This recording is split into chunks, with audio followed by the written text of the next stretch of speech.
গতকালকে জামায়াতে ইসলামের আমির ডাক্তার শফিকুর রহমান তিনার ভেরিফাইড ফেসবুক পেজে একটি পোস্ট করেছেন। সেখানে তিনি লিখেছেন, যারা জামায়াতে ইসলামীকে ভালোবাসে তাদের জন্য সুস্পষ্ট নির্দেশনা, দেশের বরেণ্য কোনো আলেমুলামাকে নিয়ে কোনো অশোভন মন্তব্য করবেন না।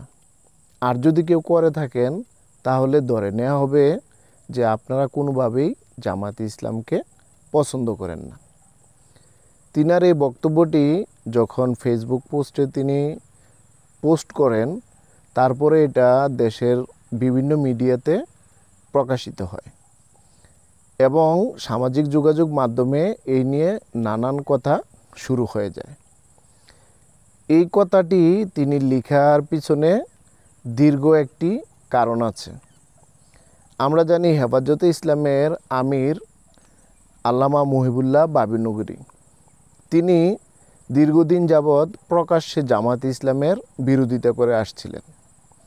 তিনি জামায়াতে ইসলামকে কাদিয়ানীদের চাইতেও আরও বেশি ভয়ঙ্কর বলেও দাবি করেছেন কোনো মন্তব্যে, এবং জামায়াতে ইসলামকে শয়তানের দল বা অন ইসলামিক দল এর ধরনের অনেক ধরনের কথা তিনি প্রকাশ্যে মিডিয়াতে লোকজনের সামনে বলে আসছিলেন।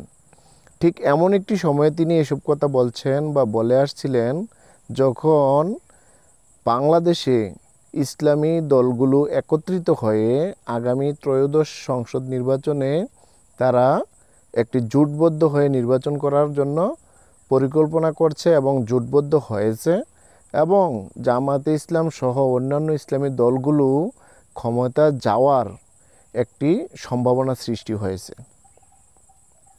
তো গত শনিবার অর্থাৎ গতকালকেই বাংলাদেশে তাহরিকে খতমে নবুয়াত এর ব্যানারে সারা দেশের এবং কি ভারত পাকিস্তানের বিভিন্ন বরেণ্য আলেমদেরকে নিয়ে একটি বিশাল সমাবেশ অনুষ্ঠিত হয় সরোয়ার্দী উদ্যানে।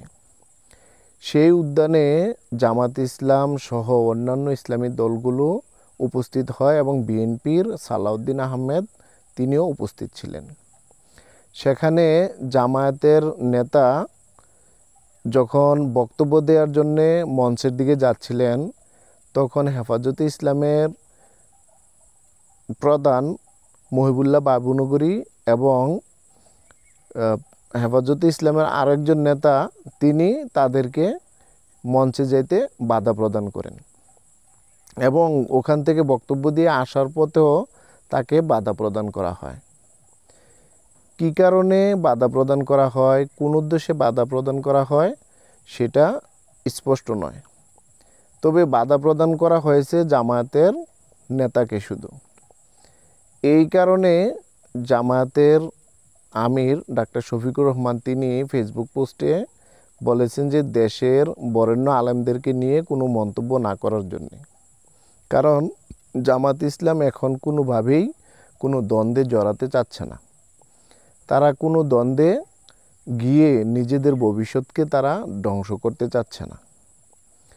তো হেফাজতে ইসলাম জামায়াতের সাথে বিরোধিতা করার কারণটা কি তাও এখানে তারা জানতে চাচ্ছে না বা বলতে চাচ্ছে না, কিন্তু জামায়াতে ইসলাম চাচ্ছে শান্তিপূর্ণভাবে আগামী নির্বাচন করে জনগণের সমর্থন নিয়ে সংসদে আসার জন্যে। সেই সম্মেলনে অর্থাৎ তাহরিকে খতমে নবুয়াত সম্মেলনে কিন্তু একটা দাবি উঠেছিল। দাবিটা ছিল যে যেই দলই ক্ষমতায় যায় যাতে কাদিয়ানীদেরকে অমুসলিম ঘোষণা করে। সেখানে বিএনপির তরফ থেকে তাদেরকে অমুসলিম ঘোষণা করা হবে কিনা সরাসরি না বলা হলেও জামায়াতে ইসলাম কিন্তু স্পষ্ট করে বলেছে জামায়াতে ইসলাম যদি ক্ষমতায় যায় তাহলে কাদিয়ানীদেরকে রাষ্ট্রীয়ভাবে অমুসলিম ঘোষণা করা হবে। সেখানে কিন্তু হাজার হাজার জনতা, লক্ষ লক্ষ জনতা জামায়াতে ইসলামের এই বক্তব্যকে সমর্থন জানিয়েছে, তারা সাধুবাদ জানিয়েছে। দেশের বিভিন্ন ওলামা মাশায়েখ, বিভিন্ন মুসলমান ধর্মপ্রিয় মানুষেরা তাদের এই অবস্থানকে সাধুবাদ জানিয়েছে। কিন্তু হেফাজতের আমির মুহিবুল্লাহ বাবুনগরী কী জন্য এইটার বিরোধিতা করলেন, এটা স্পষ্ট নয়।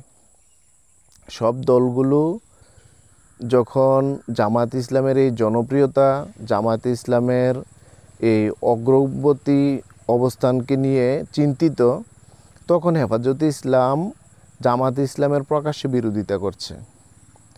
যেন জামাত ইসলাম এই সকল বিরোধিতাকে পাশ কাটিয়ে আরও একটি সাফল্যের পথ ধরে এগিয়ে যাচ্ছে, তাই প্রকাশিত হয়েছে। সকলকে এতক্ষণ সাথে থাকার জন্য ধন্যবাদ। যারা আমাদের এই ভিডিওটি এতক্ষণ দেখছেন, আমাদের চ্যানেলটিকে সাবস্ক্রাইব করে দিয়ে আমাদের সাথে থাকবেন এই প্রত্যাশায় শেষ করছি। আল্লাহ হাফেজ।